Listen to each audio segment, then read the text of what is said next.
as Safaricom was looking for a new CEO, I came across a post by one of my followers on Facebook called Shadrach, where he said, "The irony of life is Uhuru Kenyatta, William Ruto, Raila Odinga, Mike Sonko, etc. can never qualify to run Safaricom or any other serious company. Yet we give them more delicate responsibilities. Democracy is a crazy idea."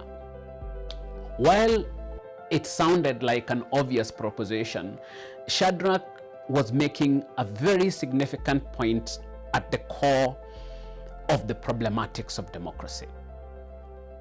Because of our history, we have only been fed with the virtues of democracy. You see, at the height of the one-party state and Kanu dictatorship, democracy was touted by the Second Liberation Crusaders as the solution to all our leadership problems, and in the list of priorities, we were made to believe that democracy is up there after air and food.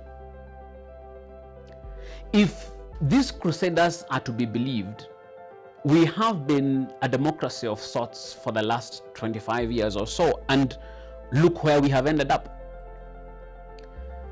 What these crusaders never told us is what Shadrach reminded us, that democracy is a crazy idea unless. Welcome. This is Matters Arising.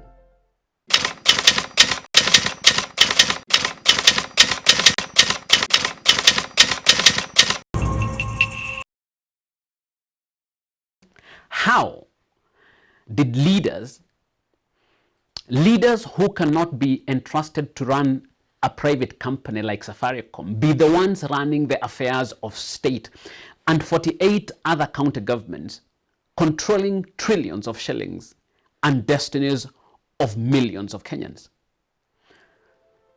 Welcome to the pitfalls of democracy.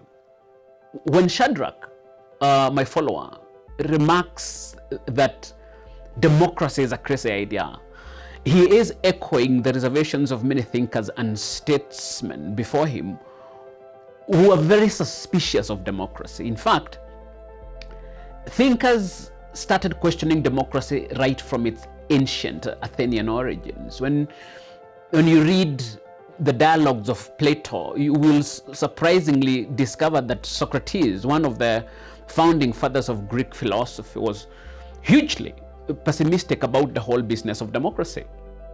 Socrates' position is that voting in an election is a skill, not a whimsical act of random intuition or populist expression.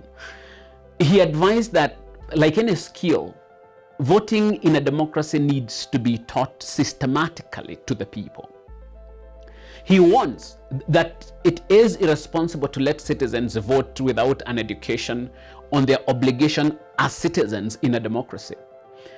While Socrates was not implying that only the educated few should vote, he did insist, however, that only those who had taken time, investigated, and thought deeply and rationally about issues should vote. We have forgotten this distinction between what is called an intellectual democracy and fallen for what we would call universal suffrage, one man, one vote democracy by birthright. We have given the vote to all without connecting it to the requirement of wisdom. The Socratic admonition is that democracy is not about a committed vote. It is about a considered vote. In order to be elected, our leaders offer us very, very easy answers. Socrates knew how easy it is for people to fall for easy answers, even lies. The promises we hear from politicians range from the impossible to the absurd to the downright stupid. Socrates had foreseen this manipulation when he asked his audience to imagine an election debate between two candidates. One who was like a doctor and the other who was like a sweet shop owner. The sweet shop owner would say of his rival, the doctor, look, this person has worked many evils on you. He hurts you, gives you bitter portions, and tells you not to eat and drink whatever you like. He will never serve you feasts of many and varied pleasant things like I will. Socrates asks his audience to consider the response from the doctor, who would say, I cause you trouble and go against your desires in order to help you. Of course, the doctor's response would cause uproar among the voters, and they would vote for the sweet shop owner. Since democracy was fed to us as the be-all and end-all of every political problem we have had, we have been unaware of Socrates' warnings about democracy. We have been made to think of democracy as an ambiguous good, rather than a process that only ever as effective as the education system that surrounds it. As a result, we have elected leaders at the national and the county levels who cannot even be entrusted to run a business entity like Safaricom. The average politician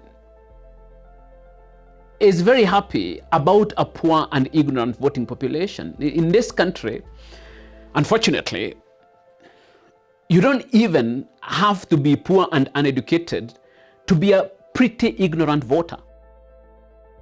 While we know that largely our politicians are tribal kingpins, thieves and conmen, it is actually the educated who defend them, sanitize them, and tell their tribesmen that their thief is better than the other's thief. Kenyan politics is not a democracy. It is what Socrates feared and warned us about. He called it demagoguery. Kenya is a demagoguery supported by the elite who are supposed to educate the population better. In fact, Athens, where democracy originated, had painful experiences with demagogues. One of the demagogues was called Alcibiades, and he is described as a rich, charismatic, smooth-talking, wealthy man who eroded basic freedoms and helped to push Athens to its disastrous military adventures in Sicily. I will say that again. Alcibiades, the Athenian demagogue, was a rich, charismatic, smooth-talking, wealthy man. All the leaders that Shadrach says cannot be entrusted with running Safaricom can be described with the same words of this Athenian demagogue. And if nothing is done, the fate of Kenya in their hands will be the fate of Athens and Alcibiades. When I did the video on Sonko, I explained that while Sonko bashing had become the favorite pastime of the posh, well-educated, English-speaking corporate cat workers, his rise exemplifies the problem with our Kenyan politics, and the problem is not the Sonkos of this world. The problem, I said then, is a snobbish, self-righteous, politically aloof, educated middle class that never stood for any public good, let alone public office, but are so keen to insult and demean Sonko. This group of the educated types expect change to be delivered to their living rooms by clever and polished politicians who is not them and who shouldn't be Sonko. Themselves, they will stand for no political office, will support no one who challenges the status quo, will not attend any public rally, will not participate in county, let alone national politics, but will loudly sneer at the rise of the Sonkos of this world, while at the same time asking for change. Democracy places the responsibility of leadership on the voter. Demagogues rise when you and I, who should know better, become aloof to the political process, or worse still, take leave of our senses and reason like those who wouldn't know better. All these demagogues are supported either actively or passively by the educated elite who work with them for favors, or who abstain from the political process claiming it's too dirty. If Safaricom shareholders cannot accept the leadership of the politicians you and I have entrusted to the country, then the problem is not the politicians. It is us, the shareholders of the country, especially the educated shareholders. We are the ones who sanitize these demagogues and give their clueless leadership a modicum of respectability. I hear fairly clever Kenyans falling over themselves to justify one or the other of these tribal warlords, especially in comparison to another. They are all the same. The only true position is that of looking for an alternative. And don't tell me that of all the 50 million plus of us Kenyans, our only choice is a handful, 5 or so more political orphans who have been looting and dividing this country since their political godfather left them the Kanu mantle. Before you vote for one of these demagogues, ask yourself, would this guy be entrusted to run Safaricom?